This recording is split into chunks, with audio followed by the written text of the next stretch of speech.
this video of skill practice, I'm going to show you how to view your color palette and how to add another one. So let's go to practice.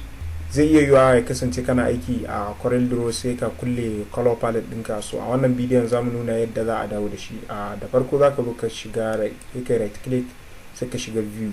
Nan wurin yanzu za ku ga muna da color palette. So idan ka clicking sai ka zo ka a nan wurin ka zaba na farko. Yanzu za mu zo mu clicking a nan na farko. So yanzu ya fito, so za mu zo mu dawo da shi a nan wurin.